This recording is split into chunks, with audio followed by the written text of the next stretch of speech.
Sit back, relax. Try to maintain your composure. You are about to become connected.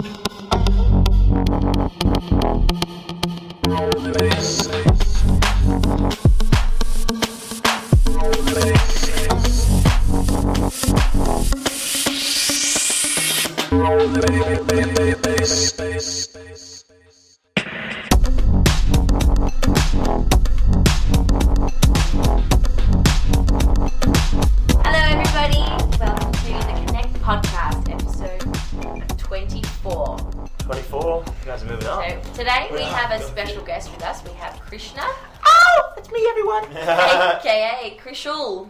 So you better be cool, man. Don't worry, I don't actually sound like a girl, everyone. This is my voice. I'm very masculine. Big black man over here. Very big black man in the house. So we have Krishul on today because he, I think, will help us chat about everything and anything, really. Everything and anything. An interesting discussion about Let's try and bridge the discussion of what we were talking about before. Let's just start This is the juiciest topic. What's the elephant in the room, at the moment? So, Scientists. Fucking scientists. And look, to quote Rupert Sheldrake, I am very pro-science. And I think what's an issue to a lot of the scientists out there is they hate the idea that I say that because they look at me as being this airy-fairy, religiously minded person. But there is no reason that you can't have a unison of spirituality and science. I mean, we all know that most of the people that came about with the sciences, they were actually deeply religious people, and they were using the science as a way of supporting their already held belief. Yeah. That there was some underlying force that governed the universe. Yeah. And now, over the last few hundred years, we've reached this point where science, because there was this, without going through all the history, there was this point where there's a lot of stupidity going around, and the scientists have developed this mindset now that we don't want to go back into this dark age of silliness. Therefore, we won't allow anything that talks about the notion of there being more than they think they actually physicality. Fucking know more than what they think they do. You know what I mean? They actually think they actually can stand on their soapbox and go, well, when you actually present them with a topic such as, spirituality or being able to measure, the fact of life after death or something like that, and they say, no, it doesn't exist, and or it's very, very unlikely that anything happens, and it's just, game over, lights out, blank slate. Absolutely. And just because they don't have the technology or the measurements or the theory to be able to measure it, and then you're like, man, you fucking got no idea. How can you even say that? The beauty of science is that one day it will eventually be able to explain spirituality, that's why the general can't they mindset. just Respect, girl. I'm just going to test for a fist pump at you. That's exactly how I feel. Yeah. Essentially, I think we'll reach a point where you just have to look at the past. When we had things like electromagnetism and electricity, back 200 years ago, people looked at that and go, this is witchcraft, this is the evil devil at work. And now, obviously, we have an understanding of this. There is no reason to suggest that, there's no reason why we can't, in a couple of hundred years' time, have an understanding of all of these apparitions that go on. Well, if you look at things like remote viewing, which is actually happening, and government agencies do it. It's part of our world now. I heard Dr. Swami, what's his name on the Joe Rogan podcast, at some about point that science is going to be able to explain psychic phenomenon, because it's something that I think, that maybe with further neuroscience and all that, they will be able to do, whatever. Yeah. Well, there's scientists that can explain it now. But I suppose, I think there is. One of the main reasons why I think we're in this divide and this in the midst of a battle between, science and spirituality is because I think, I don't know, correct me if I'm wrong, a couple hundred years ago, maybe longer, there was a direct moment in time where they actually decided to separate the study of science and religion. So they originally was just whatever, the study of reality, I don't know, who knows. More or less, that's right, philosophy, which encompassed both religion and science, but then they decided to make a direct, difference. Absolutely, just focus on the material. And so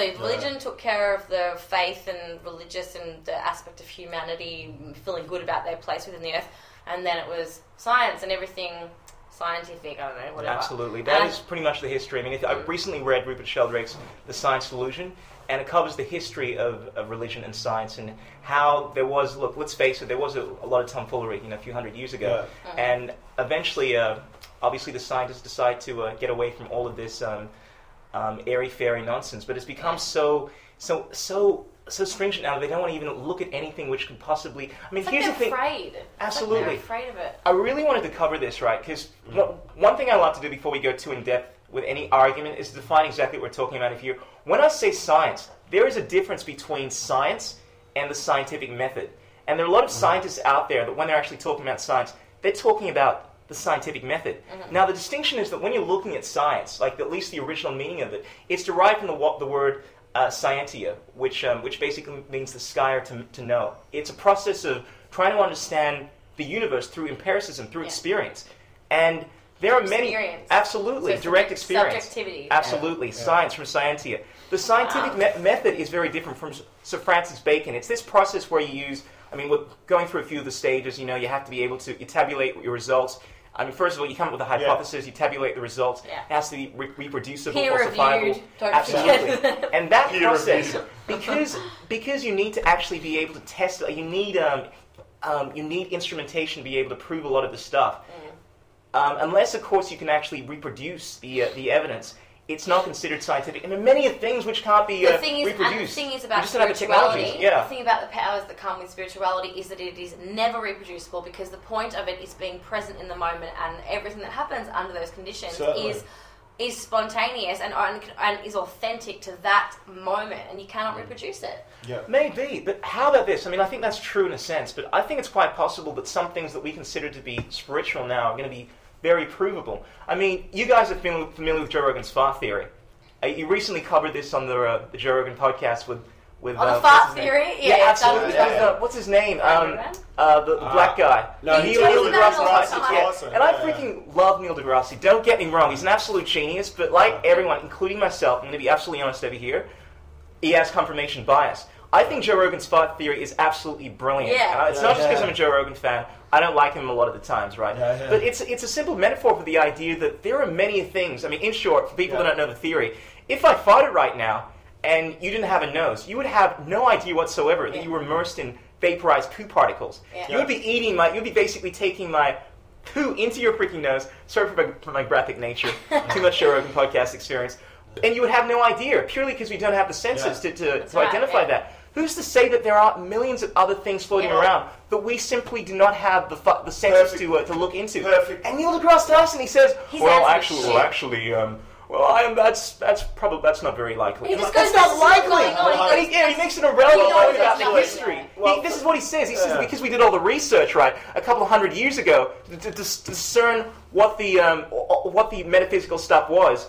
Or some stupid argument like that. He did have a shit answer. I'm not thinking that's a shit answer. But the reason it was shit was he was saying that because they did research 200 years ago to try to detect all the senses, that, you know, basically we can't detect anything. But the thing is, technology grows, and the whole idea of science is that you learn more and more. Yeah. Who the hell is to say? It doesn't trump the idea that in a couple of hundred years' time, we're going to have the technology to detect these other weird fart-like things that we can't detect with our five senses. But sorry, for a perfect example, you've got we've got infrared.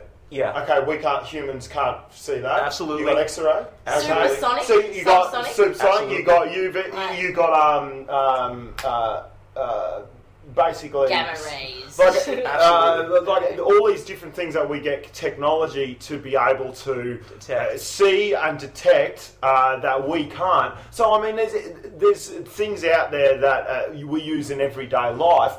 For example, how all matter is actually moving and vibrating, but we can't see it. Like for interest's sake, this table is vibrating because legit scientists would tell you that's just these quantum mechanical people. You don't know what you're talking about. I can't see that. It's just pseudoscience. But you're absolutely right. Yeah. There are things. I mean, essentially, if people really think they have a grasp on reality, consider that essentially all matter is derived from quantum energy, apparently from a point which is outside of this physical space. Yeah. And this is to quote Max, I forget his name, but this is the founder of quantum mechanics. And once you go into the smallest particle, you have a look at electrons. Yeah.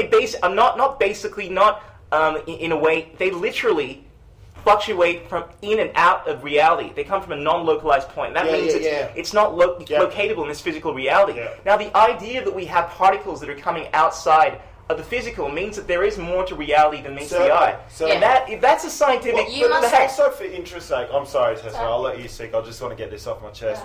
There's for interest's sake, it's like, you know, if you want to consider yourself as a radio, okay, and everything that you witness in this reality... I was going to say that. Yeah, everything you witness... You love that idea. I do. Let me tell the people listening. So if you consider yourself as a radio, so then basically, there's many different stations floating around which you can pick up. So that's why you hear some people say, I've seen ghosts in my life. I've seen this and that because they've been able to connect to a different station that isn't necessarily our mainstream reality at the moment. I believe that's the same as the UFO phenomenon. Some people have been able to connect into a different reality and they've been tuned into a different station for a moment of time or for however long. Some people also say that's the same as when you go to sleep in your dream. Some people say it's just imaginary, but I also believe that dreams can be a cause of external information coming internally, not just necessarily your imagination just making shit up on the spot. Well, Sean, to be Neil deGrasse, well, where's your evidence for this? Where's your evidence? This is a fascinating theory that science is based on evidence, and if you do not have any evidence, these are just concoctions. See, this is what I mean. That stuff pisses me off. If I've experienced something, if thousands of people have experienced something, and you're telling me that it's not real, well, there's no that's scientific what I mean. evidence. The biggest conspiracy in the world, hundreds of millions of people around the world are in on the conspiracy of UFOs being an actual phenomenon and them seeing them in real life. So unless there's some underground layers where these people will go and meet and go, we're all going to post at this one time and all this sort of shit. Or they're having a massive combined hallucination or something like that. But they're actually fucking seeing them. Like, that's the scary thing about it. The thing is, though, once again, if you go into my Neil deGrasse Tyson mode, look, and to quote Joe Rogan, I mean, the least reliable piece of scientific information is eyewitness report. But having said that, I believe in statistics. If, let's say, 90% of the dodgy eyewitness reports are still like a high percentage of people are having these experiences, the majority, let's say, we reach a point where 99% of the world is experiencing these things because we don't have any, because they're all eyewitness reports now, we don't rely on that. I mean, do you know what I'm saying? I mean, people are saying that, the scientists are saying that because these are just eyewitness reports from people, they're not reliable because eyewitness reports are the most unreliable piece of scientific information. Once there's enough once there's enough of people having this kind of stuff. I mean, I suppose that, you know, I'm just completely lost what I was going to say.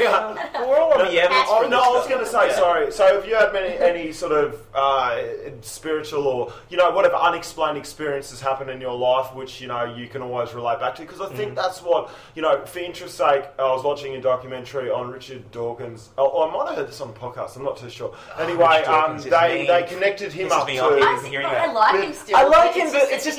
There's times that I don't like him that make me not like him at all. They connected him up to this thing that tested, for interest's sake, you've got a part of your brain that's actually like, they class it as like the religious gland or something, and it allows you to be able to experience religious, the God Center or something like that. The element with the God Center. Yeah, that's right. And they connected him up, and they didn't get a reading from him. So that's why I'm saying in this situation, like if they connected me up, if they connected you up, because we've had some sort of unexplained scenarios in our life where, you know, we have seen or heard things that aren't necessarily either A, from this world, or B, you know, we can't read about it in a book really, or we can't, you know, relate to other, you know, anything physical with it.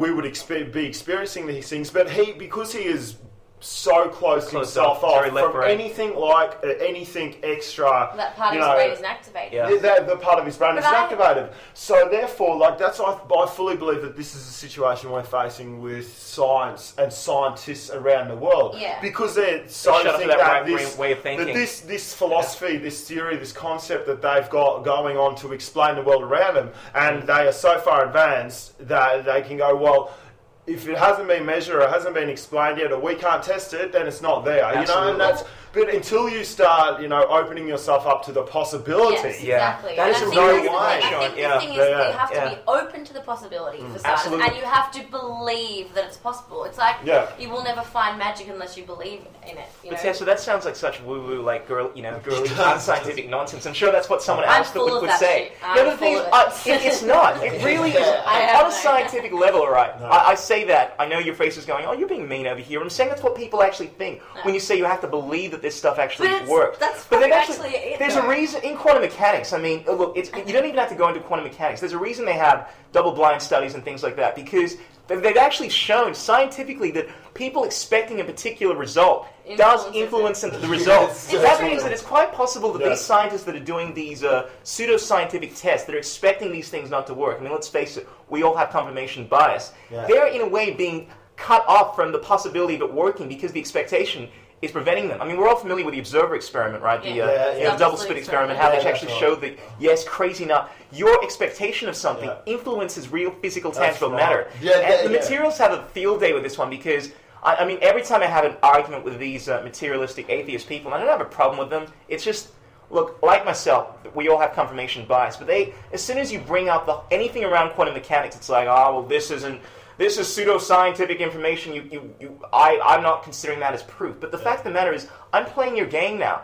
This, yes, atheist, this is actually science. Yes, it can be considered the new science, but it's not pseudoscience. We are actually dealing in the realm of freaking science over here. And there's a lot of evidence that is showing that things like other realities are a reality. That sounds kind of weird, but yeah. But until they equate thoughts and feelings and things that the brain experiences with the same energy that makes up matter, then we're never gonna match the spirituality world with the physical science world. Like they need to, at some point, we need to acknowledge that it's actually all the same energy. Well, that's the holy grail at the moment. That's the underlying question that science is still trying to answer. I mean, consciousness. It's the one, and any scientific person will always concede to the fact that we still do not understand what consciousness is, and it's the key ingredient in tapping into what this whole experience is about. If we can answer that, then I think absolutely. But that's why they can't take that video of Graham Hancock off TED, because that was what it was about, consciousness. And But you know, they were talking about consciousness being tapped into through the use of psychedelic drugs, and I can, in a way, I can understand,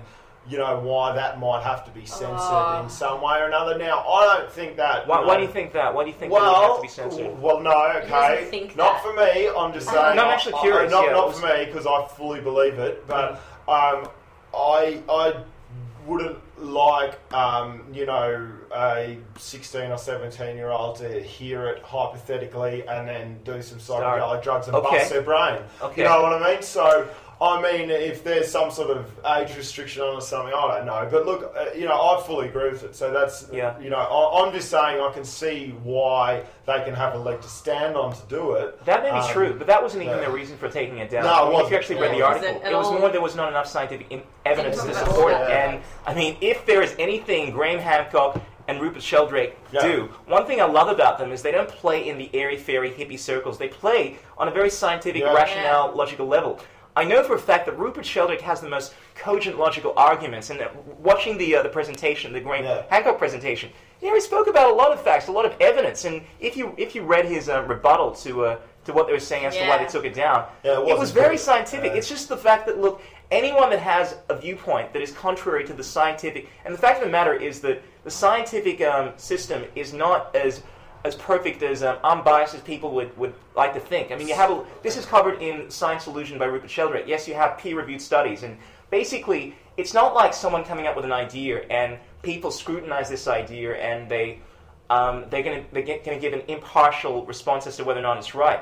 If you come up with an idea that is still scientific but is not considered to be mainstream, because you're dealing with your peers over here, a scientific board of people, if it's outside of what people consider to be acceptable, they're not going to be wanting to accept that. And they'll come up with a whole bunch of reasons as to why this is not acceptable. And this is exactly what's happening with Graham Hancock's work. Because they don't like material. And not only that, it's political in the way of the scientists cannot afford to back a paper that is a bit not mainstream, because they might lose their job if they're considered not credible. There's a whole scenario then that we've got with fluoride at the moment. Yeah. Well, how does that relate? Well, you know, the fact that now we've got some studies coming out from around the world, and have been for quite a while, that fluoride, ingesting artificial fluoride in your water, could possibly be bad for you. This is a crazy topic. You know what I mean?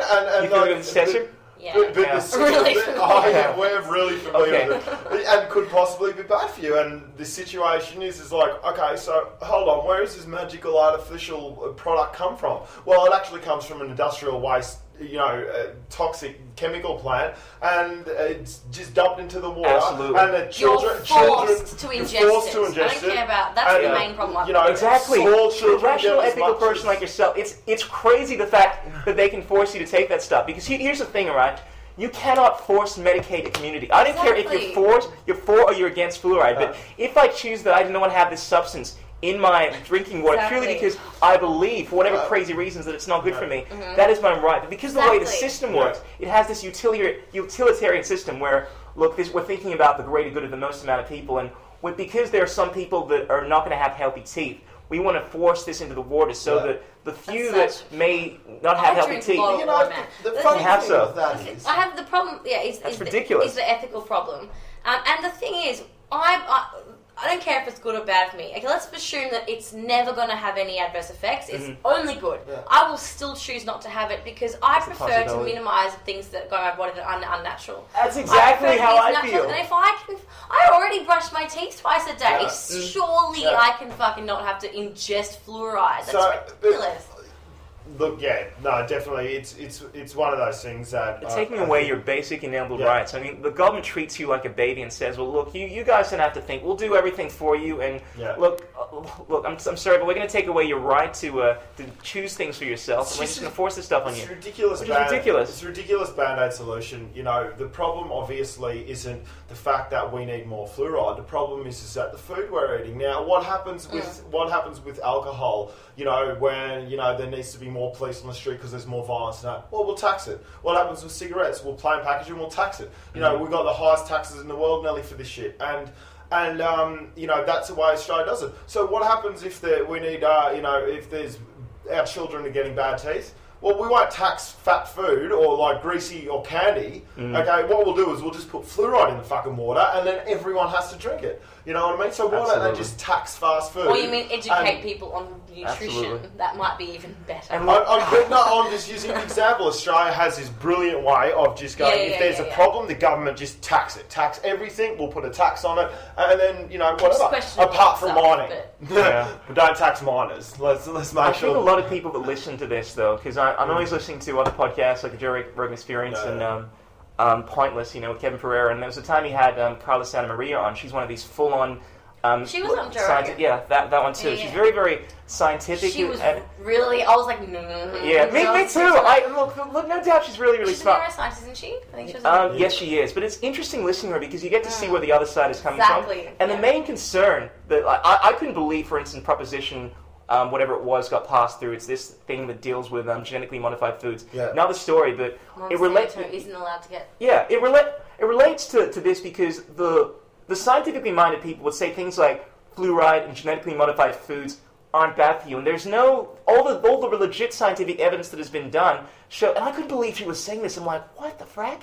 Just saying, look, all that other stuff that you're seeing on the internet is just nonsense. There is no scientific reports to show that there's any dangers with fluoride. And it's like, if you took the direct opposite of the truth, I mean, that wouldn't even, that wouldn't represent, what the frack are you saying? I mean, it's like you're taking the exact opposite and then some, and adding to that, you're telling me that there is no reports showing that this stuff is bad for you. And look, all you have to do is just Google fluoride. Just Google fluoride in any search engine, and you'll find that there is a preponderance of negative information on it. And there's a lot of independent scientific tests. But the main argument... They're not peer-reviewed, though. This is a problem. Like, you've got this...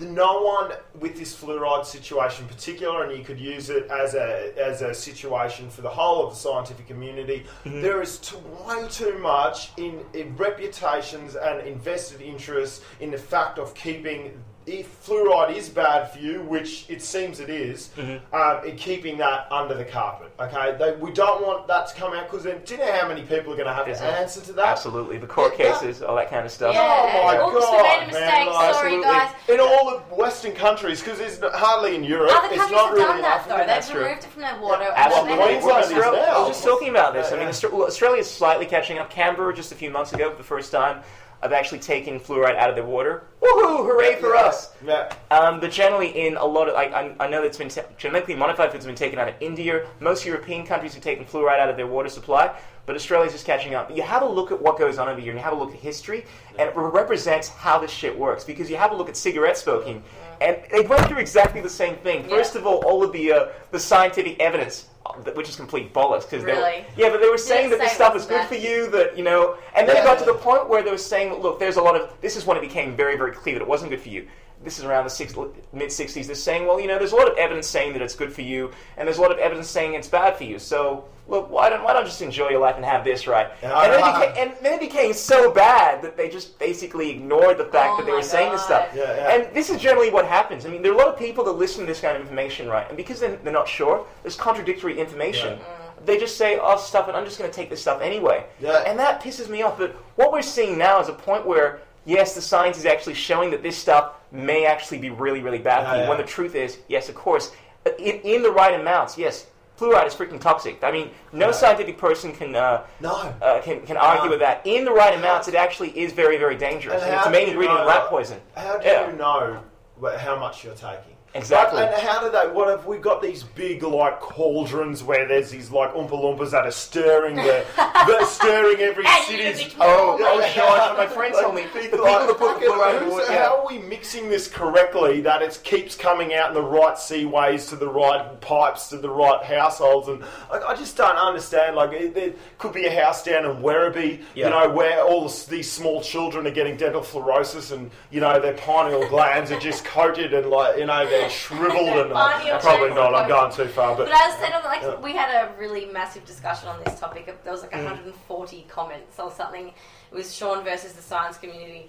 A friend. It was Sean versus. It was fucked. Anyway, do my best. One of the. It's a controversial topic. I kind of piped out at the start, but I just remember the thing I read was like, in 20 years, this is going to be the sort of thing we look back and go, what the fuck are we doing? It seriously will be. It will not be in the water for very much longer. It's so dumb. Yeah, you know the stages of truth. I forget the actual quote, but obviously there's tremendous denial, or it basically goes through stages, and it's going to take some time before we actually accept this as being a truth. But I just wanted to add to what you were saying before, about people putting the fluoride in the water. Yeah. One of my friends actually knows a guy that works there. They wear a tremendous amount of protective gear. Yeah, I mean that stuff is is really, really toxic. Do they get it from an industrial waste? I don't know, but the whole idea is the particles per million. It's apparently the dosage they're putting in the water is not going to be harmful. But I don't want a big bit of like snake venom. I don't want any snake venom whatsoever. You know what I mean?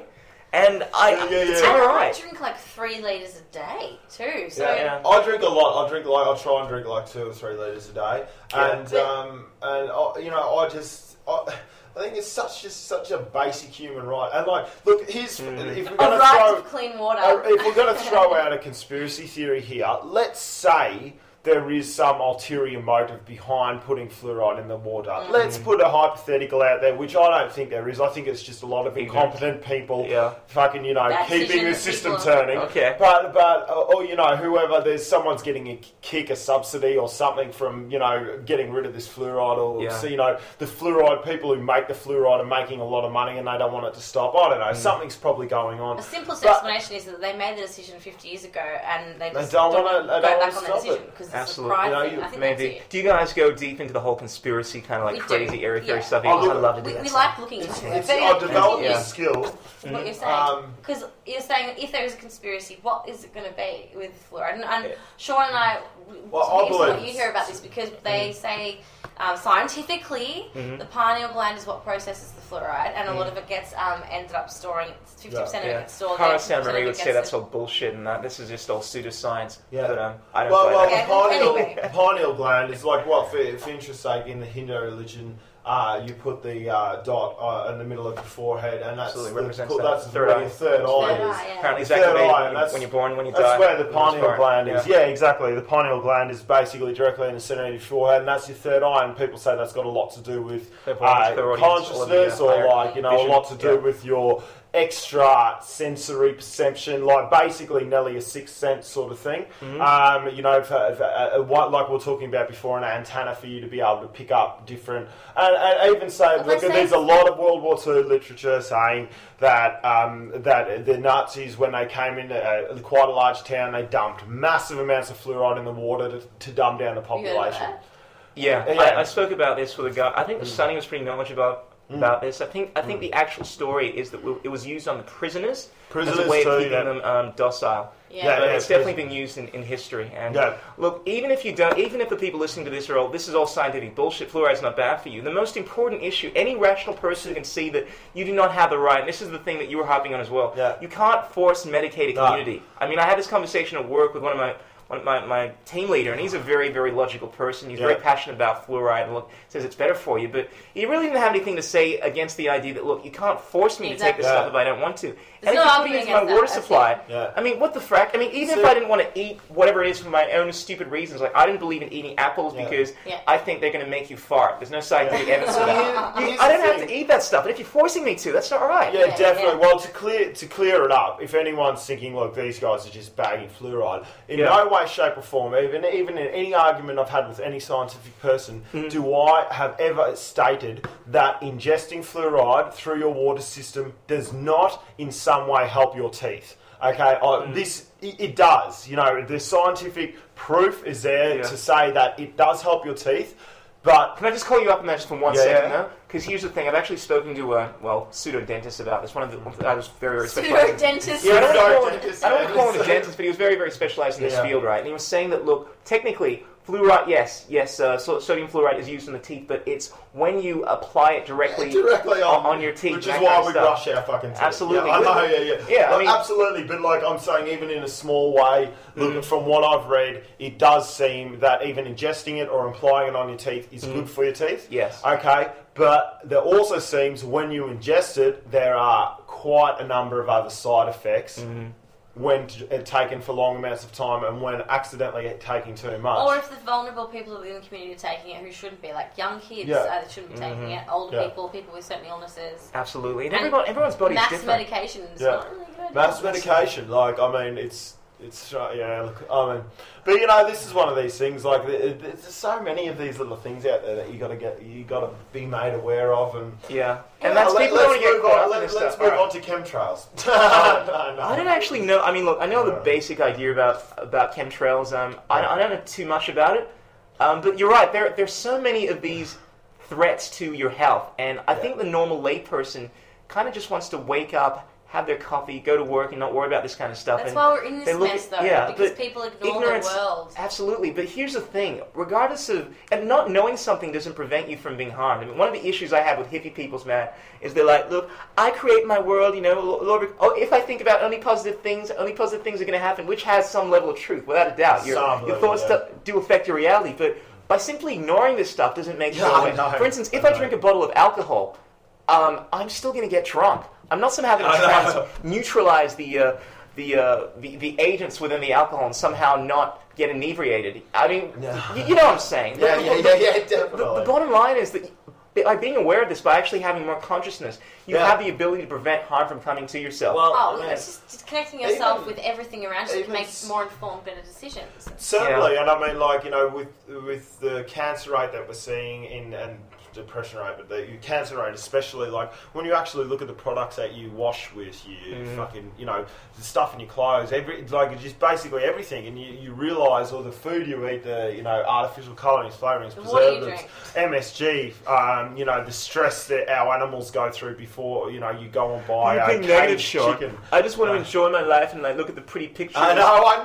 Facebook and, like, run around in the freaking tulips. Crazy? Isn't it crazy? This is this shift in consciousness, shift in evolution that we're talking. Well, we either have to do it or we're going to fail miserably, and we're going to go into some form of, like, you know, idiocracy, like some sort of stupid society where, you know, we're controlled and manipulated by the, you know, the power elite, and, you know, we're in the crux of it now to try and, you know, they're forcing us. You know, whoever is at the top of the pyramid just trying to maintain their system and status quo and business as usual, you know, they're forcing us to get as educated as we possibly can so that we can go, hold on, this is fucking bullshit. You know what I mean? They're not, you know, making it easy on us to be able, so what are you saying that the people on the top of the pyramids, like, let's say the bad guys, all right? I don't know, the Illuminati, and I wasn't sure what idea. Are you saying that they're actually trying to educate people? They're leaving hints. They're leaving hints. No. What I'm saying is that... That's not that crazy. I mean, the whole idea of the occult is going to show basically what you're doing. I'm saying that if we are going to sort of win this battle and get to the true sense of the word freedom, you know, free society, you know, where we're not manipulated and we're not, lied to when we're treated as we should be, and we have a society which does so to their fellow individual, then you have to get to the stage of being able to get to the bottom of all these bits of information that we're talking about. And then you have to, then eventually when you put all these pieces of the puzzle together, you come to the point that the system that we live in is inherently flawed. And when we were talking about what these people at the top, puppeteers pulling the strings and, ruling the world and all that, it's not necessarily the case. Well, it is, but, that's not the problem. The problem is the actual system that we live in. It's not these people just like, I'm going to fucking, they're just filling a role which the system has provided. They're just filling a role. They're, it's a greed-based capitalist system and the people in power want to stay in power. Absolutely. And that's just the way the world works, But we're so much better off than we were 50 years ago. We're just gradually getting better and more we are in benefits Australia. and luxury. That's true on some levels, and then it's not. I often have this conversation because someone like Jason Silva would say that, look, the world is so much more sophisticated now. We have we've cured all of these diseases. That's what and pisses me off about that guy, but obviously he doesn't want to look at the because he's an optimist. But there's also a lot of problems with the world at the moment. I mean, obviously you have a look at the psychology, the amount of stress that people go through. Exactly. I would argue that. Oh, you have an absolutely adorable kitty. That's I have a big thing for animals. Molly. Yeah.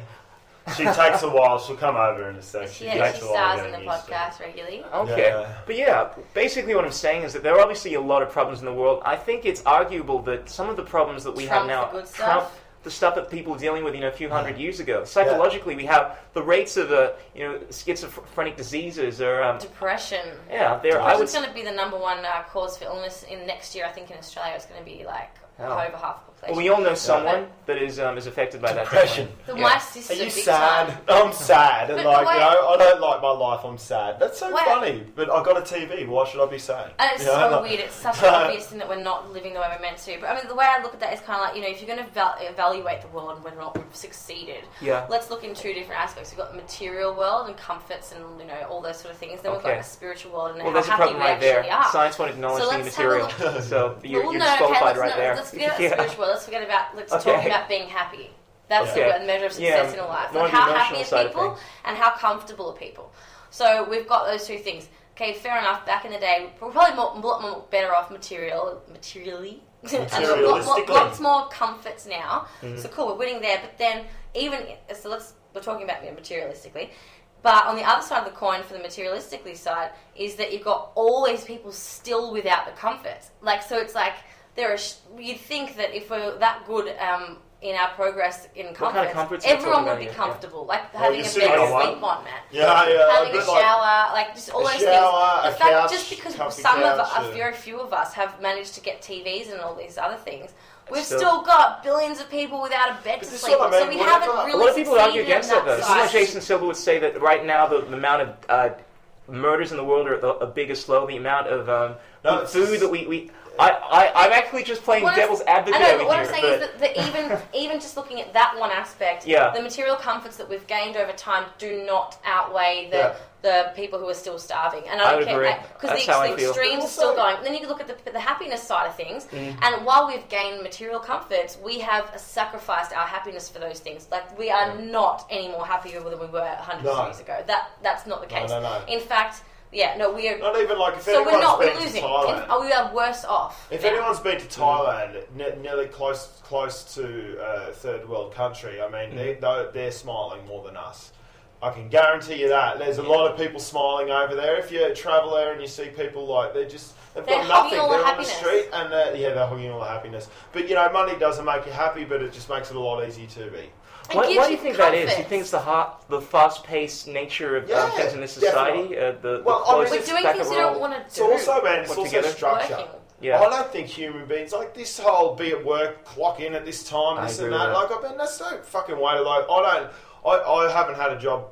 I've had it actually last couple of years I have, but before that for about 5 years, and now I don't. I sort of just turn up around about on the hour, and it's just so much better to know that you don't have to be I have a really reason why I think this problem is. You just asked, why do you think that is? Is because Western world has decided to take on this path of pursuing the masculine ego side of things, and we're all about achievement and success, and we're completely out of balance. We've forgotten how to just simply exist, nurture and care and feel our emotions and just slow down and enjoy other things. I'm so glad you brought this topic up. That's a really massive, important thing. Absolutely. I think that's why we're in the mess that we are. You strike me as...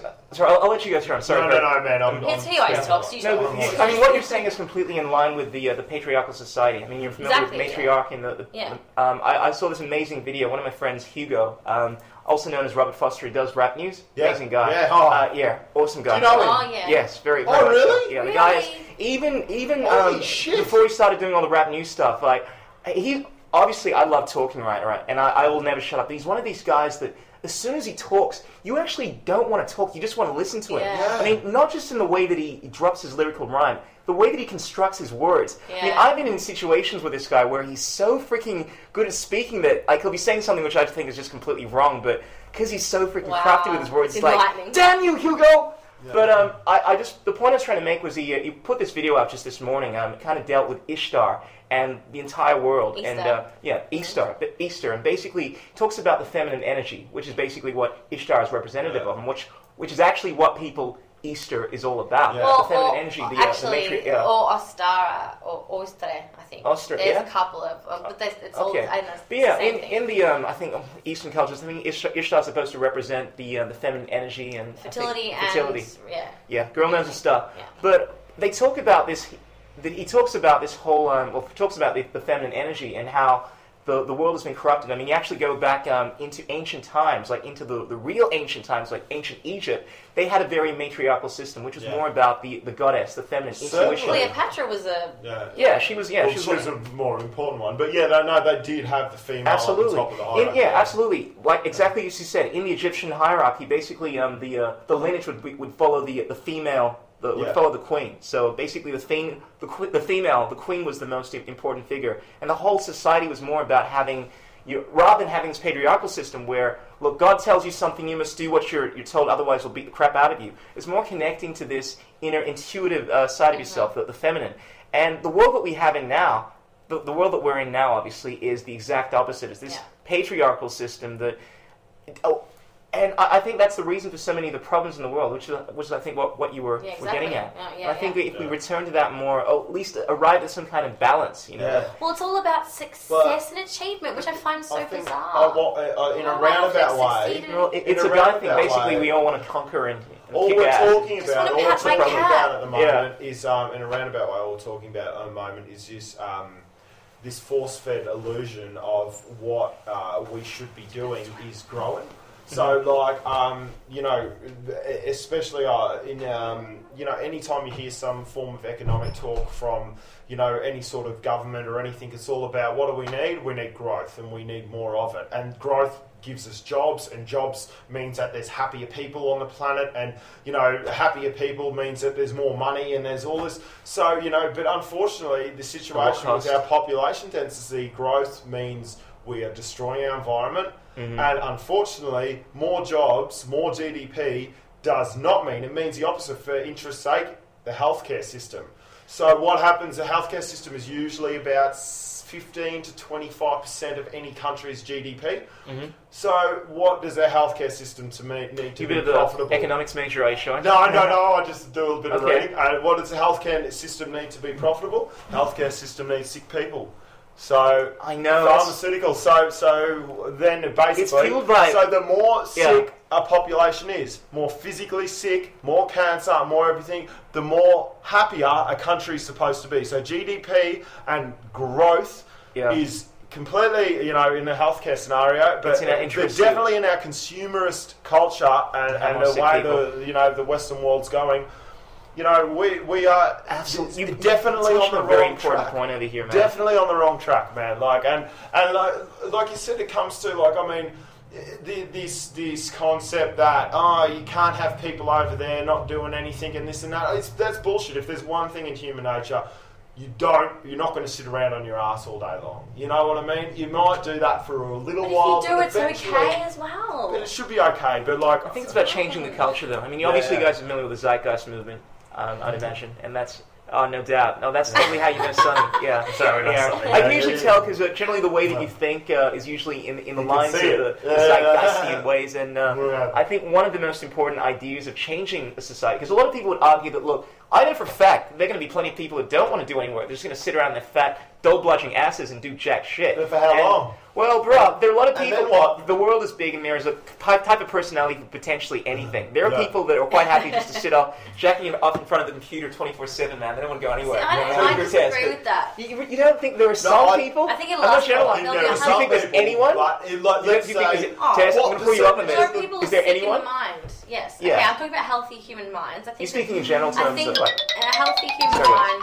That's all right. A healthy human mind will want to be lazy if given the chance to, as a rebellious way of saying, fuck being structured for my whole life, I'm going to be lazy now, That and makes then sense. they'll eventually realise that doesn't give me any satisfaction, and eventually they will, something inside them will tell them that's not giving them satisfaction, and it might take a while, but they'll eventually get out of that.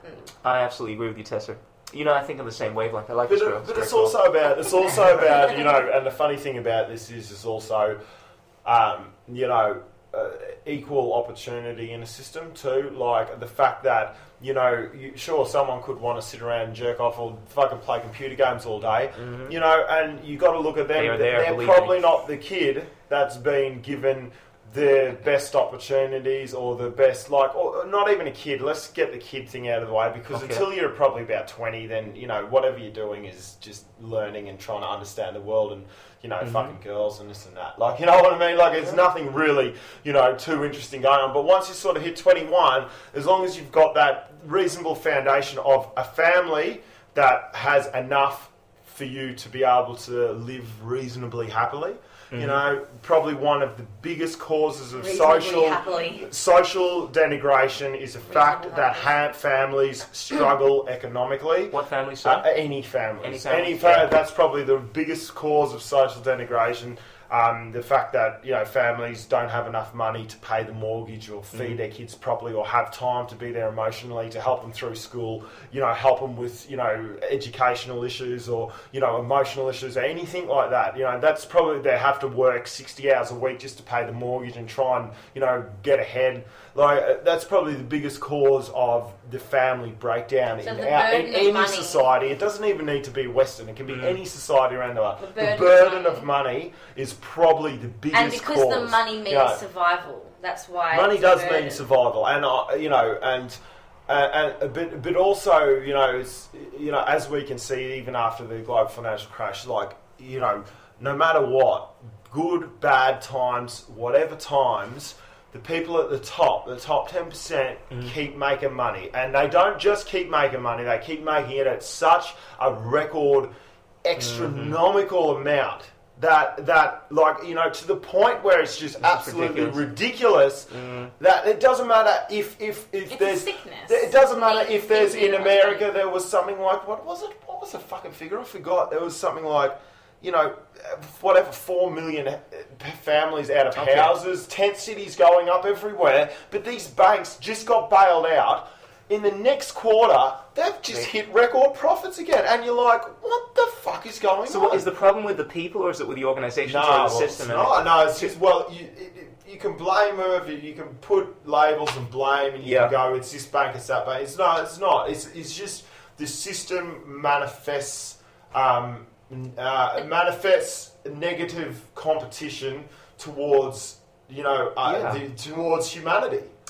I think, like, It doesn't breed good behaviour. It doesn't. Absolutely. The common Zeitgeistian, I guess, attitude is that, look, you put a really good person from a young age in a really bad environment, like let's say some like very scholar-like person that studies physics and health, you know, you put him in any peer reviews? Absolutely. You put him in some kind of, like, in the Bronx, you know, African American, like, yo, what you doing, boy? I'm gonna kick your ass right now, give me your money. And about, you know, within 10 years' time, apparently he's going to turn into this person that is a product of his environment. And That's right. I think that kind of represents, the problem, the fact that we're in this society that is bringing about these really negative attitudes. And I think that's what my friend Sonny's always saying. And but I would go further and say that I think a lot of the times it's the actual person.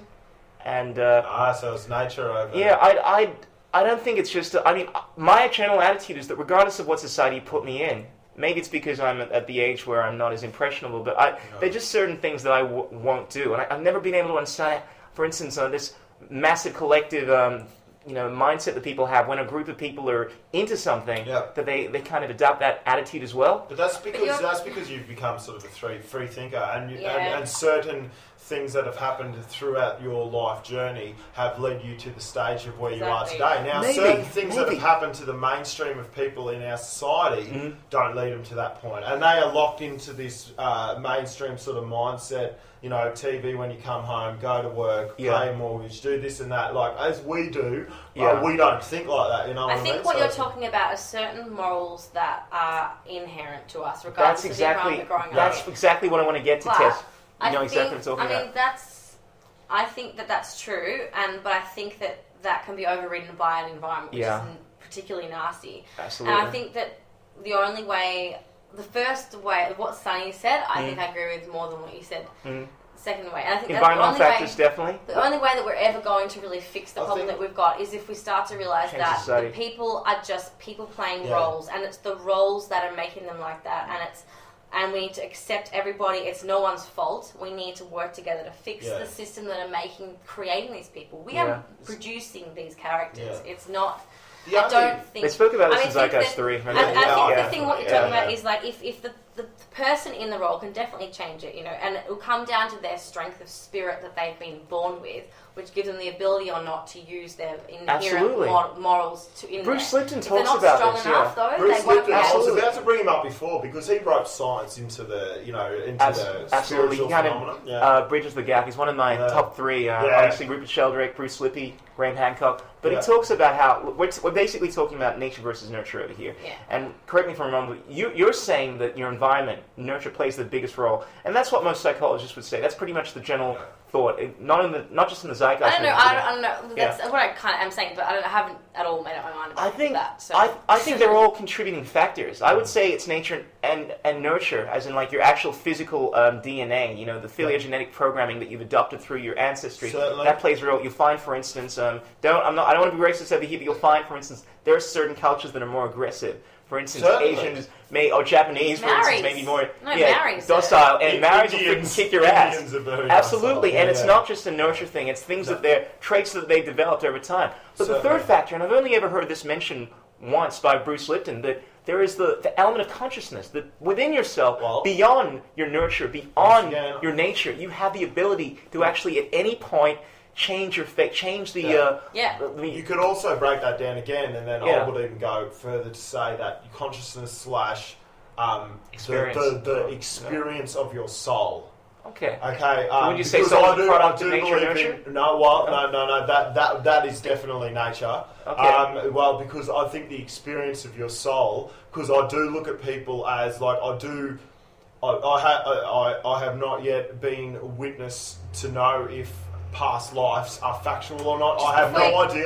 Before you go on, let you continue. The nature versus nurture thing is assuming that nurture starts at birth, and so what you're trying to say is nurture does not start at birth. Nurture may not start at birth. Okay. So for interest, it doesn't. There's a lot of scientific evidence to show it actually starts in the womb. Which then means that the argument is actually irrelevant because there is no nature versus nurture. It's all just who you are through the experiences that you have in the womb, certainly. What I'm saying with the whole consciousness thing, is that it's not. I mean, this is very unscientific. Fair enough. I mean, that it's not an attribute of all your experiences. From the fertilization of the egg, being in the womb. That there's actually a non-localized point. Call it the soul. Call it your consciousness. Call it what you will. Source power. Yeah, source power, man. I know this sounds. I'm sure the atheists are going, "Oh, get this freaking ninny out of here." But there is an element that is beyond your physical or your environmental faculties that discerns whether or not. I mean, for someone, I hate this deterministic attitude that, look, basically you don't have any free will whatsoever, that everything that you are, that you're doing, you can't control. And it's just, I mean, if that's the case, what's the point of doing anything? Because I've been programmed to do it. Unless, of course, you believe in the idea that you have the ability through your will to change. Choice. Yeah, have the choice to change. Exactly. Absolutely. But those moments can only come about when someone has the connection to that consciousness and is aware. Have you been a part of trying to reprogram yourself?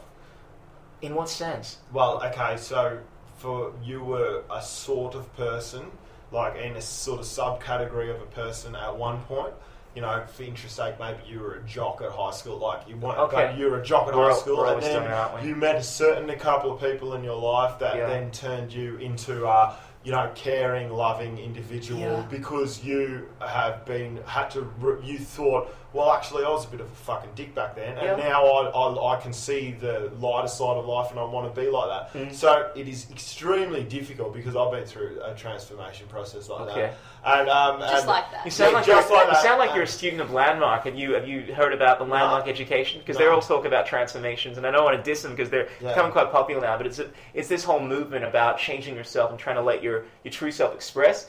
It's very in line with, I know this not, they're going to kick my ass with this, very in line with, Scientology, that kind of stuff, which I know gets a bad rap.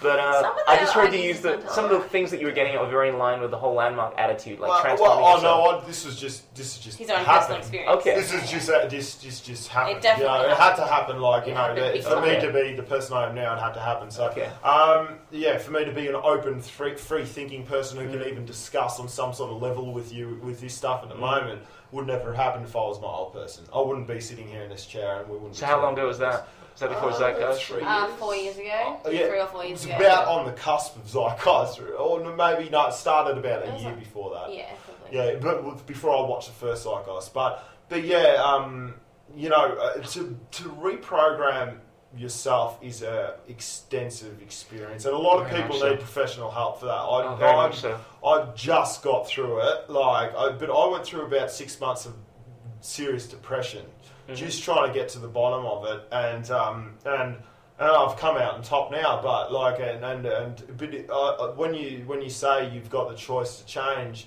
You do have the choice to change on a superficial level, but a lot of people's minds aren't strong enough because we're not bred to be strong, fucking, fierce, red-blooded males these days. You know what I mean? Or females for that matter. We're pampered and nurtured, and we've got our luxuries, and we're, all you got to worry about is just turning up to work on time, and sure, we've got a few financial issues and all that sort of shit. No, you don't have to worry about fucking, there's a storm coming, I might freeze to death, or all this sort of shit, you know what I mean? We're actually pussies now. We're actually a bit... Well, then again, people who are worried about just getting food on their table don't have the luxury of looking within and being introspective and changing themselves. That's true. No, yeah. So I don't know. You make a salient point, guys. I think of the works of Bruce Lipton, and he's always talking about how at birth, are you familiar with the quote, give me a child, the Jesuits, they would say that, give me a child until he's 6 years old, and I'll give you the man. And the rationale being is that during your initial stages, you go through a tremendous amount of programming. It's like you're at this stage where you're a sponge for knowledge, and you're subconsciously just learning all the things that your parents are doing. They're affecting you. And this your brain blueprint is creating all the connections that it's going to have for the rest of its life as well. That's one of the main things that's happening. Well, that's a fact, and then it drops off the ones it doesn't use after the next few years. Yeah. And just to finish my analogy, it's this thing that you develop from a young age. It's basically playing in the background for most of your life, and it's very hard to override this once you've reached the age of, let's say, an adult. And because of that, it makes it very hard to use your willpower to override these things. But I feel it's a little... I'm not sure if I can say, though, that it's impossible. Because if you say that, it's a defeatist attitude. Yeah. And I think it's far more empowering. And from my own experience, I believe it's possible. It takes a lot of work, but by making the conscious effort... It's definitely possible. And no, I think that's a theory from an old theory. I think that what they're realising now is that it is definitely possible to train your brain as an adult and create new behaviours and overcome old behaviours, more so than that they've ever thought.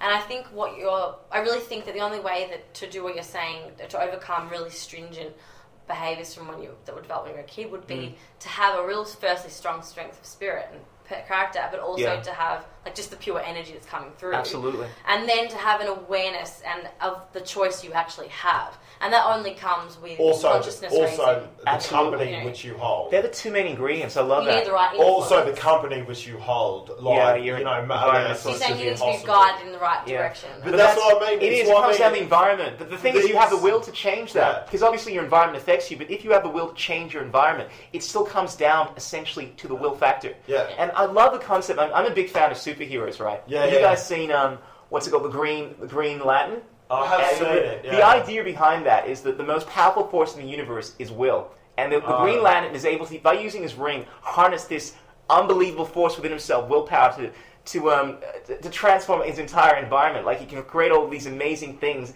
That's cool. I love that concept because ultimately it comes down to the fact that within yourself, that core ingredient has the ability to change your circumstances. And these defeatists, hippie people will tell you that you can't do anything, or actually, I'm not sure if they would say that, but a lot of people perpetuate this idea that you don't have any control, that everything is deterministic. Therefore, there's no point in trying to change things. And that's an easy way out, isn't absolutely. it? I think you're right, and I think if you have that, the only other thing that you need is the one moral rule, which I think is inherent to us, which is just you treat others as if it's you. So don't harm anything. I think that's it. Like Joe Rogan's number one rule. That's his number one rule. Yeah, it's a libertarian If you principle. understand, if you're consciously aware, then you will get that instinctive feeling which says to you that every single living creature is part of you as well. Yeah. And so when you have that knowledge, it's not a question of... It's tough, though. It's not a question of that's my... douchebags down the street that are being complete dickheads. It's hard, but that's... I could never do that. You're me? No way. Get the hell is that? Hard, but that's the only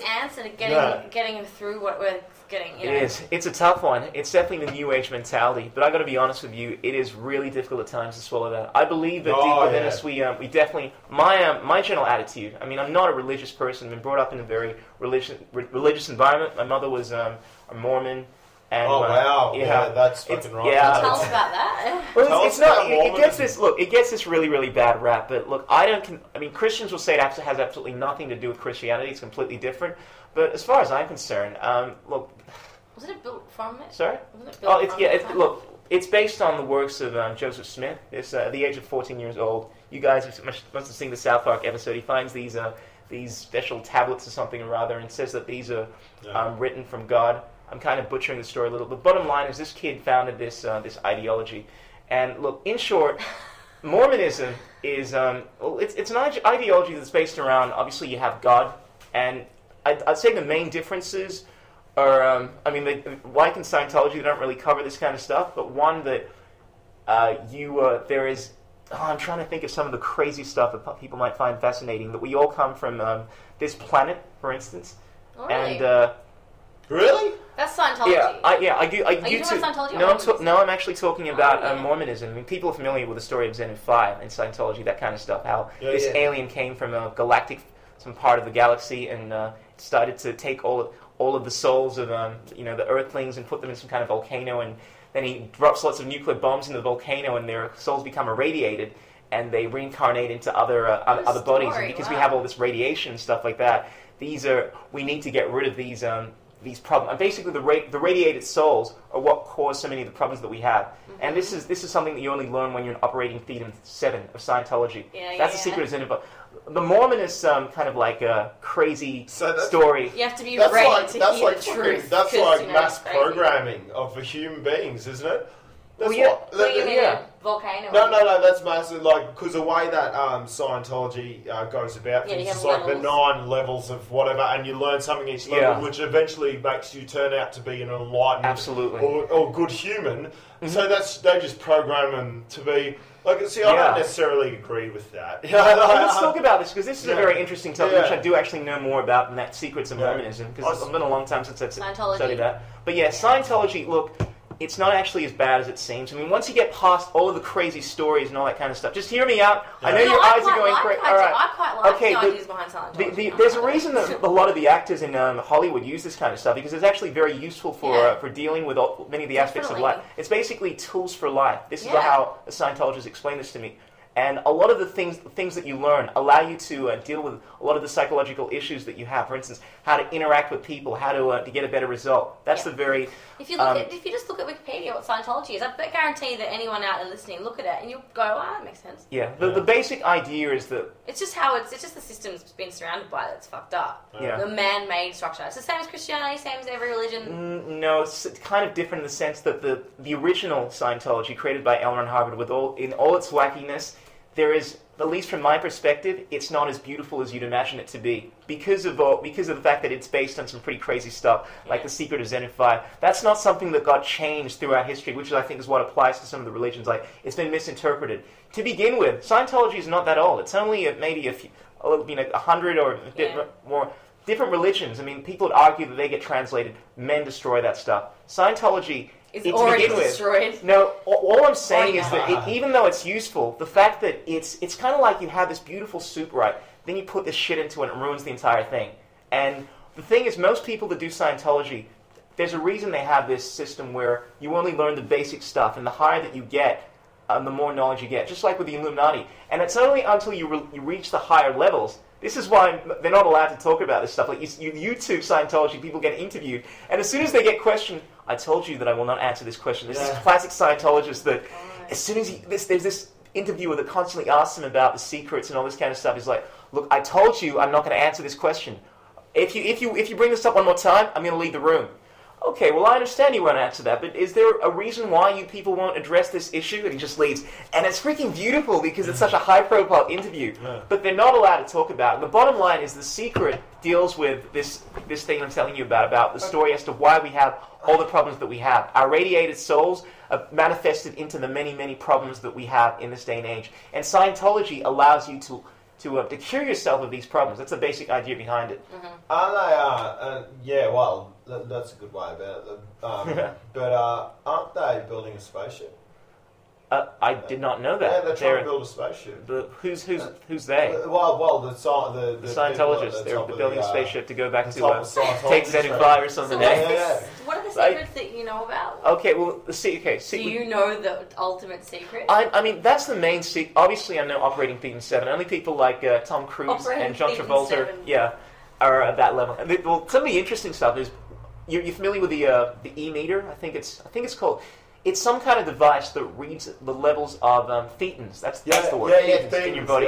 Most people, this is pop culture because of South Park and stuff like that. But it is actually absolutely real in the sense that they're using these things and they're supposed to measure the level of. I don't want to butcher this thing. The bottom line is you can tell how fucked up someone is. Yeah. These are French. Yeah. And by using this thetan reader, it'll basically assess you, and they ask you a few questions. They can measure how, I guess, irradiated your soul is. Of course, most Scientologists weren't aware of this because they're not familiar with the secret of Z5, but basically how stuffed up you are. And when you go for the Scientology inductions, they'll do this basic psychological test on you, and no matter what happens, I find this is a common psychological approach. They will read out your problem, right, and kind of tailor it in a way to make it seem as if there's always something wrong with you. There's something you can work on. Well, according to your result, it shows that you have certain things that you can work on. And look, if you were to spend some time with Scientology, we could work out so many of these problems. And this is the bad stuff. The good stuff, though, because I don't want to give this a bad rep. I mean, there's actually a lot of good. A lot of the stuff deals with real tangible things. For instance, understanding your psychology. There's a reason when most people that interact with Tom Cruise, most people actually meet this guy. It's always positive stuff. I listen to a lot of podcasts, and everyone talks about how unbelievably nice this guy is, how he's able to command an audience, and these are things that you learn from. I mean, he speaks very positively about Scientology. He used to have a learning disorder, and this is before the Top Gun days, and it was through Scientology that actually taught him to overcome so many of these problems. I mean, so many of the problems deal with, for instance, when you have a conversation with someone, like basic tricks that you can use to maintain a level of confidence, things like that, like basic psychological things. So it's a real human, practical, psychological it is. Exactly. way of life, rather than just thinking about the essence of things. Yeah, and once again, it's the shitty stuff that you throw into that makes it sound like it's crazy. But look, I don't know, maybe the secret of Z5 is completely real, and maybe we're all, but it just makes me skeptical the fact that the person that came up with Scientology, as we know, L. Ron Hubbard, was also a great science fiction author. And it does sound like a badly written space saga. The thing about it is that only one of them can be right, or all of them could be wrong.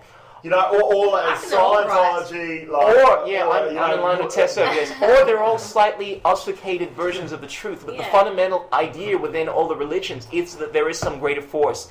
And you were connected to this thing. I mean, it's not only... And that you need to treat others how you want to be treated. I reckon the greater force... every religion. I reckon the greater force was an asteroid that hit the Earth and sprayed us with particles The greater force of alien beings, and then we grew into super chimps. But still, the greater this is an interesting theory, because this is the whole panspermia idea. Basically, we evolved from amoebas and grown into... But the whole idea that we actually come from a different planet. I'm kind of going to Zachariah Sitchin. Yeah. Respect, girl. I'm waiting for it to come around. Okay, am I going to drop the big poo over here? It doesn't answer any religious questions because it still doesn't answer. It doesn't make. That's true. Exactly. It doesn't nullify the source thing where everything is one and there's a greater force. It doesn't. It doesn't. I mean, the whole ufology thing, it doesn't answer the ultimate question. It just goes on. I mean, if we come from another planet, they could answer the ultimate question if they came.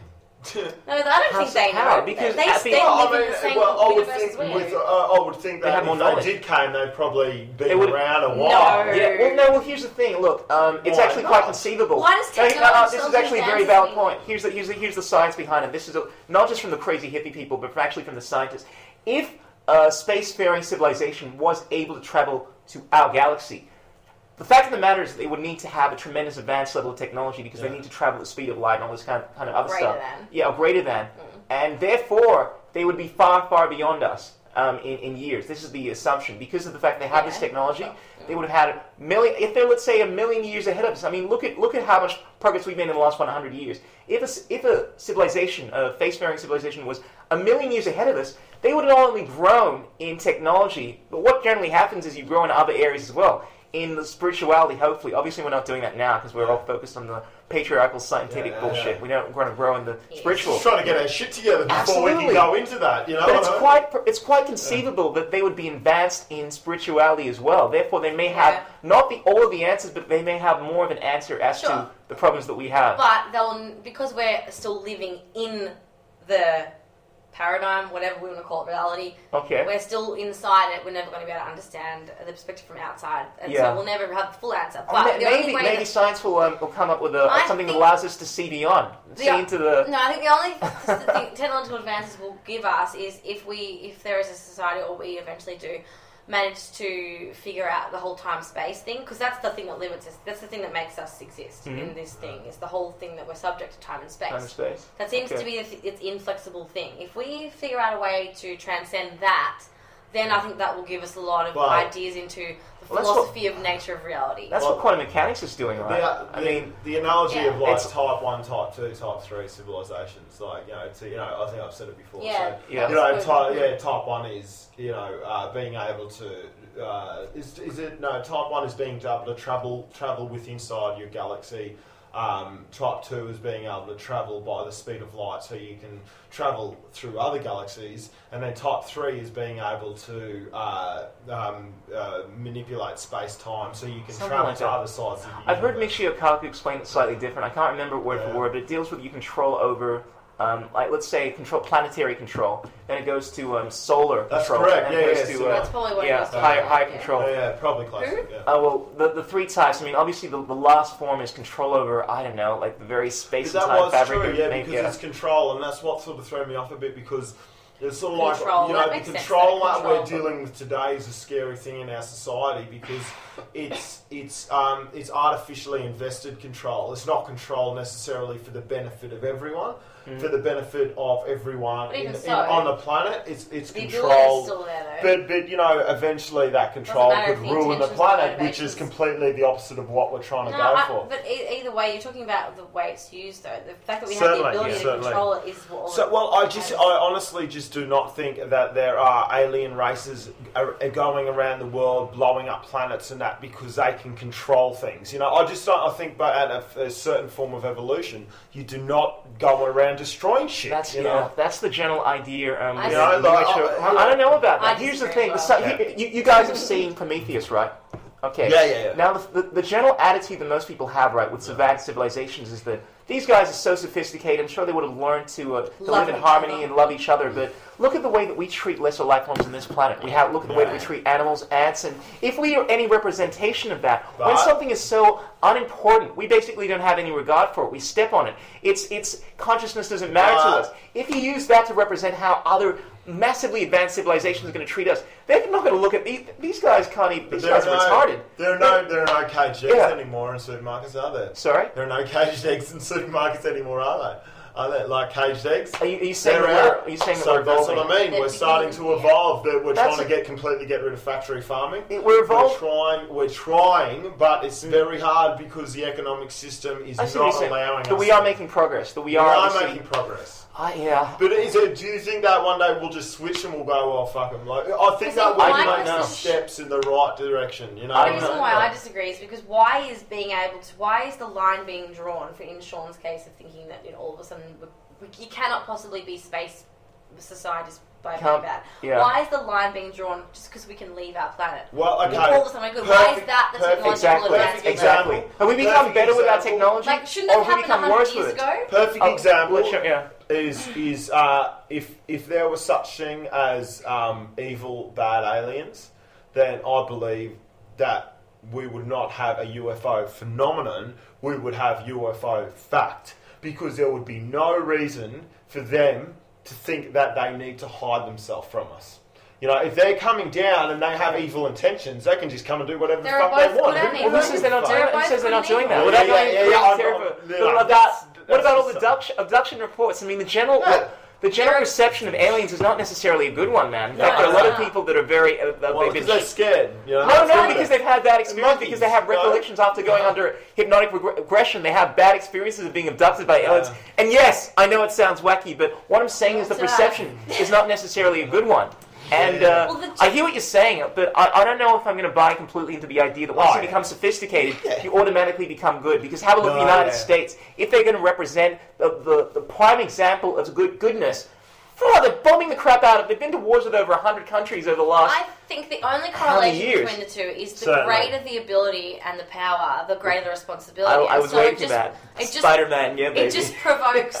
What it does is just promote the thought of what am I obligated to do in terms of good and evil. You know, we're the only ones who think about good and evil and what's right and wrong. It's all about us. It's all about how we feel about the things that we're doing. That's true. And so the more ability we have, the more we have to really think about this shit. What really is right, you know? And so that's why now the nuclear power that we've got now, that's really making us think this is an extreme ability that we have. We need to step up our consciousness level or whatever, Absolutely. so that we do the right thing because we have so much power now. That's true. I think that's. And look, if we were going to address Sean's, if we can address just the issue, I think one of the best things that we can use to really have a clear look at that is history. I mean, history without a doubt is not a science, but if you actually have a look at the civilizations before us, how they behaved, and for instance, you compare Alexander's time to Genghis Khan's time, or to even the Second World War, I'm not sure if I could argue that we're seeing this tremendous change of goodness. What's happening is the main difference. I've heard Duncan Trussell talk about this He's before. my favourite. Yeah, He's my yeah. absolute favourite person. He is. I love him. He is, because he's all into the whole hippie kind of The way airy-fairy he stuff. speaks, and- I'm just like, yeah, get it, man. Absolutely. He's still got that kind of quirky, kind of a twisted nature He's about him, so which makes funny, it interesting. yeah. But he talks about, I remember him talking about how you compare the, let's say the Roman time, back in ancient times, to our time now is, the fact then is, the fact is, back then it was very, very easy to control a tremendous amount of people. But it was very, very difficult to completely abolish a tremendous amount of people. Yeah. In this time, it's becoming increasingly difficult to control people because of the internet and freedom. Yeah. But it's becoming Easy to infinitely abolish. easier to abolish the shit out of people. Yeah. Therefore, it is now, for the first time in history, it is far easier for someone to completely decimate entire civilization. And that stuff does happen. I mean, obviously not on a massive scale. In the Second World War, we had the dropping of the atomic bomb on Hiroshima and Nagasaki. We've seen a massacre of over 6 million people. And it's not to say that the human condition has changed at all. It's just the fact that we have the capability for more violence. Exactly. And yeah. I'm not really seeing any change. Like recently, I've really gone into hardcore history by Dan I was Carlin. listening to you on your podcast talking about that. Yeah. Well, I'm glad. But seriously, it's amazing once you learn about, like, you track I've always loved the Alexandrian times because you have a look at what this guy did. Yes, he was a conqueror and all this kind of stuff. But I haven't really known much about Genghis Khan.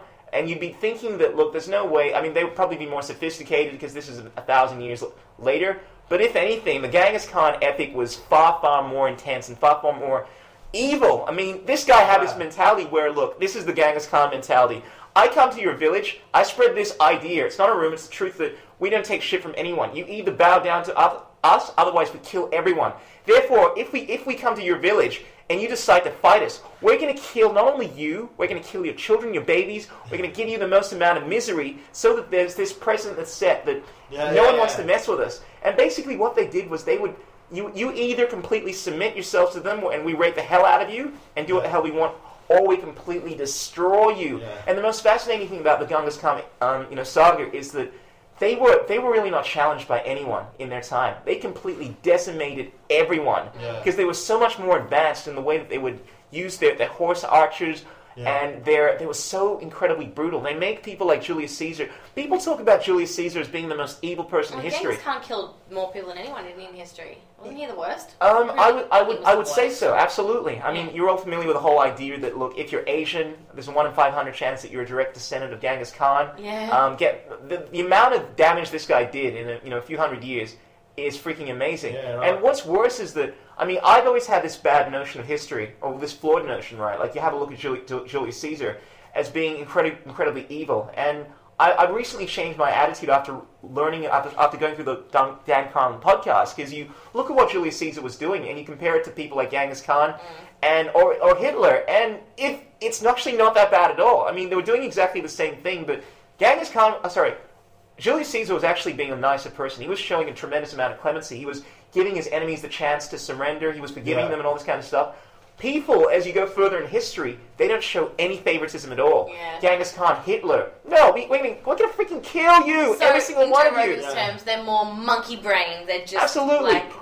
Look, at least we haven't evolved at all. Like, our brains are still the same kind of brains as we had thousands of years ago. Yeah. And you could make the argument that in a lot of cases people are getting worse. I don't know. Yeah. But I certainly wouldn't assume that we're going to become, because we've developed in technology and sophistication, that we're going to become nicer people. I think you may have. It's a beautiful theory built of air and imagination. In reality, it doesn't. I'm going to definitely disagree with you. I respect that. I'm just saying, look, if you're getting technology that allows you to manipulate space-time, or technology that can, the destructive power that you could harness, like you could just start wiping out. This is 1950 already. This is Second World War. What do they do with it, bro? I'm just like, Sean, what do people do with this? I mean, have a look at the Second World War. Let's say this is on a microcosmic level was a representation of this ability to warp space and time. So they get the power of the atom. What do they do with it? They decimate thousands. They decimate millions of people. Are you saying that there's fucking massive Star Wars scenarios up there where there's just civilizations that have millions, billions of years old just fighting against civilizations? Well, let's be real over here. I know what you're addressing, right? The fact that if this stuff was actually the case, if all these civilizations exist, they'd be having massive wars with each other. Unless of course they manage to control their base monkey brain. Yeah. But the fact of the matter is that the universe is freaking infinite. That's a big word. I mean, there's a good chance that there is no aliens within our solar system. Whoopee! How many freaking billions of solar systems are there within a small... I don't know how it works, but there are over 400 billion stars within our galaxy alone, for crying out loud. You're going to tell me that there's a potential for that stuff to be going on some far out part of the galaxy, or a different galaxy, but not necessarily ours. A way to wrap it all up is to say that you're saying that the will and the ability to choose is always there. Is inherent, absolutely. And so we can always overcome any human nature that we may have been blessed with. The thing about the time about now apparently is this is the time for choice in being better and evolving. Yeah. And so with, like I was saying, with greater power comes greater responsibility. That makes us have these big obstacles where we have to fucking choose good or bad. And maybe the types of technologies you're talking about and abilities to go and kill starships and all that are those types of opportunities for people to make good or bad choices. Yeah. And so it's the option now that we've got to be a good or bad. It's not more likely to go one way or the other, but it's just the extreme, this is a really big choice here.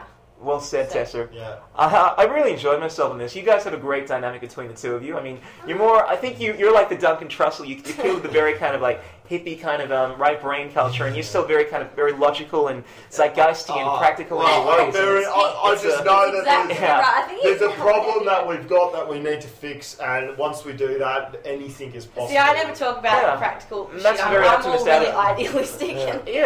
But I think that's what you need, a bit of yin with the yang. And I think what you happen in this world more often than not is that people don't try to find the balance. They're always looking at things either from this overtly scientific materials attitude or completely upright brain. There is no tangible logical thing. Everything is just up in the clouds. I see leprechauns everywhere. And it's about finding that synthesis and trying to incorporate them all into the whole.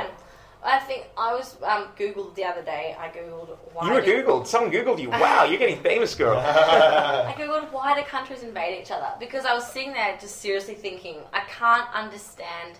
I don't, maybe because I'm a female. That makes a lot of sense. I don't understand the thing about why you would want to overtake a country, because I've just been reading Simple, about... you don't have any balls. No, not in a good way. I think that's it, though, because to me it makes no sense. Because like, if you just... I was reading the other day about how Russia were, like last year, going to take over Georgia. They were really close to... That's what they were really fearful that might happen. Okay. I'm thinking, why the fuck would they do that? Resources. No, but like, it's so strange to me. And like, you look at Europe, and they're all settled now. No one's overtaking anyone. They're all just, everyone's living their lives, and they're fine with it.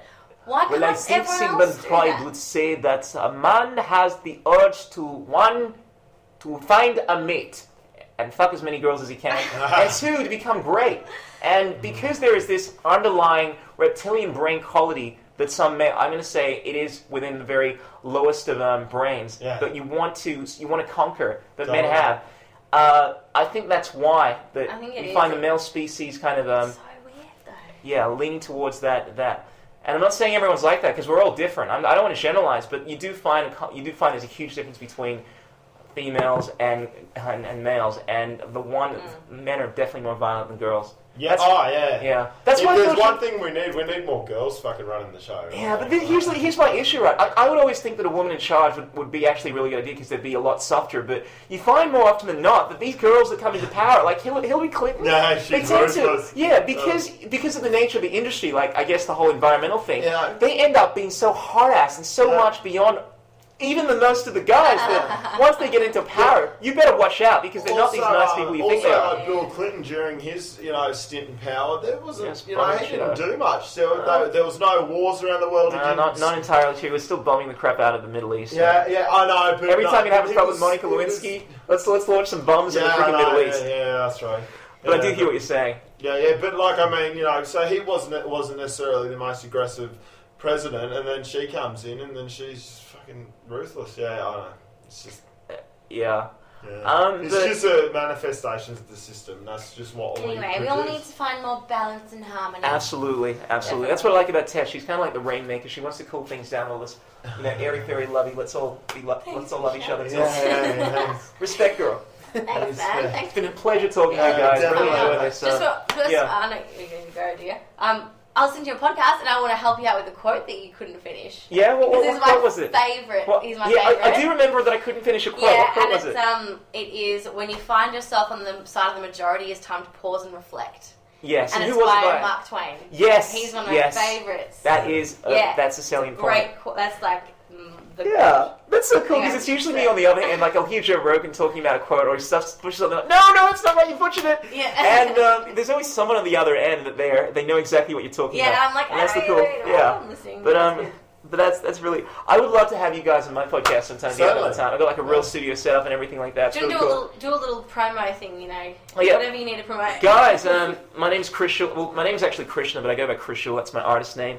I recently got into performing philosophy, courtesy of Jason Silver. I'm a big fan of his work. And it's just the whole idea of talking about these issues and things about the nature of reality that you don't usually have in normal pub conversations. And one of the reasons I do my podcast is I get a chance to discuss this stuff with cool cats like yourself. So if you want to check out more of this amazing conversation, you can go to the Krishul Journey. That's KRISHOOL. I'm on iTunes, I'm on Stitcher, and all the main avenues. And you can check me out. You can add me on Twitter @Krishul. Yeah. Did you say you make music or art? Or yes. I'm first and foremost. I'm a singer, a musician. That's what I do. Nice. Yeah, I used to be with a vocal group called Track 5.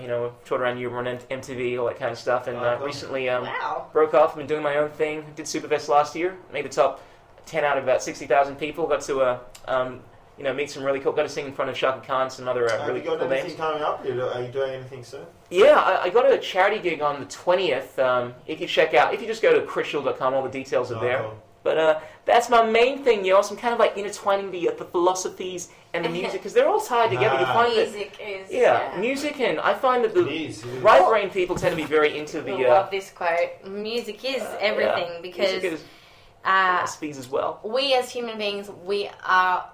I'll say I am a hole in a flute that the Christ's breath moves through. Listen to the music. I like that. I really like that. Yeah, I saved it. I'm sure a lot of the atheists are going to be annoyed at the fact that you put Christ into it. God, whatever the fuck for consciousness, okay? By the sounds of it, the atheists have got enough on their plate to worry about. But just the last thought, I have this idea. I think, because a lot of people get annoyed when you use certain words. For instance, whenever I use the word science, and I don't speak about scientific things, atheists get annoyed. Yeah. Whenever people talk about these amazing experiences and they use the word Christ or give it a religious context, obviously offends certain people. I think we need a new definition of God that pretty much makes the atheists and makes the spiritual people happy. How about everyone just chills the fuck out about the word God and just goes, whatever people That's want not going to happen. God, sun, let's worship the sun, worship energy, worship... Absolutely. Unclosed energy. Or force. That's why I love the whole Star Wars ideologies. This idea that there is some... Force with you. Fair enough, don't call it sentient, don't call it intelligent if you're an atheist, but some kind of... principle that governs things. Yes. Like the order. Absolutely. You can't suck all the oil out of the ground and then burn it all and then expect the Arctic's not going to melt. That's nature. Respect nature. Call it nature if you want. I mean, the Tao is what keeps you alive. Respect what keeps you alive. There are different rules of nature in different dimensions. All different universes. There could be different rules. Certainly. That's a good point. So, where it's okay to pump. I don't think God made the earth, and I don't think God put dinosaurs on the earth. Well, it depends on how you want to define God. If you want to look at God as the defining intelligence that led about to the first amoebas that went about bringing about these other creations that went on and on and on. And yes, I know your eyes want to roll over right now, but if you want to define as some kind of intelligence, I think obviously most scientists are going to disagree with it, but you can make a scientific argument. People like Rupert Sheldrake would say that there has to. I mean, look, it comes down to this in my mind, right? That it's the age-old cosmological argument. Why is there something as opposed to nothing? And the scientists are actually saying that it is, and this is the thing that stunts me. I was listening to this debate a while ago. I'm like, what the frack are you saying? I mean, I'm not a little kid over here. They're making the scientific argument, right, that they've actually shown scientifically, using mathematics and it's absolutely proven now, that you can actually have something come from nothing. You can actually come about with energy from nothing. And I'm like, it's so counterintuitive. But I thought there was a scientific principle where everything matter can never be, energy is always recycled. And that's I think one of the second or third laws of conservation or something like that. But the point I'm talking about is this idea that when you have zero, and zero, correct me if I'm wrong, unless I'm a retard, is supposed to be absolutely nothing, and the most nothing level. There's no quarks, there's no nothing within it. Now the idea, I don't care what mathematics you're using, that you can still get about energy from absolute nothingness. Yes. How is that possible? They're telling me, the scientists are saying now that they've actually proven this. I don't care what you're saying. Okay. So then, the point that if the nothingness is able to be observed by someone like us, then there's something there because we're observing it. Well, so it's like it's not that there's something. It's here we go. It's like the fact that we are experiencing it is the reason why it's something as opposed to nothing. Yeah. Well, so first of all, I don't truly believe in nothing. But if you were going to say there was absolutely nothing, then there would be no observer, there would be no perspective, there would be absolutely nothing. That's what I mean. So the point that there's an observer... No, but there is no observer. But we're observing nothing and creating energy. No, we're not. I'm talking about the very, very beginning, all right? Very, very beginning. There's no observer. There's absolute nothingness. I'm talking about how something can come from nothing. Okay. There's no observer. Therefore, you can't have an observer but you making something... said it was proven with mathematics. No, mathematics is the observer. Oh, I see what you're getting at. We made maths, and we're trying to use maths to explain. Maybe, but I'm not going to pretend I understand what the hell they're talking about. The bottom line, all I'm saying is that it's no weirder an argument, right? Because this used to be the argument before Fred Hoyle came up with the Big Bang Theory. So he was a religious person. Okay. He came up with the idea that, look, was there some kind of Big Bang? It came about in some radio station, some radio interview. It was a joke, and then this actually led to the idea, and science actually was able to prove that you could trace back, as Neil deGrasse Tyson would say, that the human particles are traceable to the crucible of the... And you basically trace all this stuff to some initial Big Bang. And even if you say that it's all coming from what I'm trying to say. I don't think it's any crazy as saying that at some point everything just exploded and came from nothing. Yeah. I don't think that's any crazy than saying that everything there is this universal force, the logos, which is what the ancient philosophers would have said, that has always been, always is, and always will be. They're both incomprehensible to the human mind to fully assimilate. Definitely. But I don't think either of them are crazier than each other. No, yeah. But to me, it makes more sense intuitively, the idea that something is just eternal, as opposed to the idea of nothingness leading to something. Yeah, okay, yeah. And it's an interesting, you'll go crazy thinking about it. It does, it hurts my head to think about it. Well, we're not evolved enough to be thinking about really what's going on. Yeah. Well, you know, I think of the world now, like, because I do, you know, I like to look at what's going on in our solar system a bit now. Now I look at the world, it's like, oh, China, it's just over there, or like, you know what I mean? This is just over there. Like, I think of my world as a small place now. I try to, like, and then consider things happening outside my world. Like, I look at the tidal patterns the moon has on Earth, and I look at, you know, the possibilities if a comet hit Mars. Yeah. If a comet hit Mars, what electromagnetic solar flares, what would happen? Like, so now I sort of consider the world as like a smaller entity, but like, for us to start thinking like over there, like, and when I say over there, where the Big Bang happened, you know, that's pretty tough. You know, like, I think every single one of us is trying to understand essentially where we come from, right? And it's impossible not to get into these topics when you're trying to understand the nature of who you are. Yeah, exactly. And that's the number one question that should be on all our minds. I mean, a lot of us don't want to think about it because it stuffs you up. That's imagine if thinking about finality. This is why I like It'll Douglas stuff you up Russell. for a bit, but eventually you'll come out It'll on top. first piss you off, but then later. You have to lose yourself to find yourself. Absolutely. Like, do you guys ever have these moments? I'm directing this to you, Tessa, because you strike me as more the kind of person that you actually think about finality and like the idea that you will cease to, the idea of ceasing to exist. And is that like stuff in your mind? You're It doesn't actually. I think about like the death is one of those things. I'm sure that it's hard to say because I've never really faced death, but I really feel like I actually have no fear of that. I just don't really think about. Like, I think about it, I'm like, oh yeah, it could happen, and it doesn't really. Yeah. Doesn't Generally, not make me think that much. That's how I feel, but every once in a while I find myself gravitating to these questions because I spend so much time listening to other atheistic mindsets that are so content on the idea that there is nothing, and every once in a while my mind drifts to me and says, well, what if all these experiences I've had aren't actually right? The idea that even though I feel as if I'm conscious and I'm not actually limited to this physical meat body, maybe it's just an illusion. Maybe what my friends are telling me that it's all this illusion in my mind, it's ocular illusion that makes me think I'm sentient when I'm not. And what if I don't actually exist? And I go, no! But it's just because of the uncertainty at times, it does have the ability. That's why people, I think, take comfort in religion.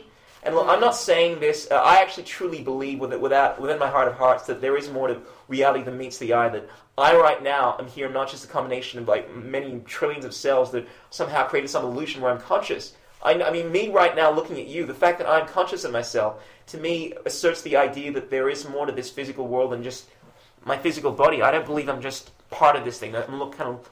But anyway. No, I agree. Definitely. Not only that, but just it's firstly, let's start with the limitations of the senses, for starters. Yeah. You know, you just said, you know, I believe we're more than what the eye can see. Yeah. We're what the nose can smell, what the ears can hear, and what the skin can touch, and what else that we don't have. So if for starters, let's start there, and then we can start about thinking about what's not physical and what's the energy and the source of ourselves. And I'm sure this will appeal to you, Sean. I mean, recently, it's really not that amazing, I guess, if you really look at it rationally, but it's scientific fact that you have animals that have 6 senses, all right? Yeah. I mean, the senses outside of 5. For instance, have a look at platypus, all right? Yeah. Now, they have an electromagnetic beak that is able to sense the muscle contractions within animals, and they actually respond to these things before they actually move.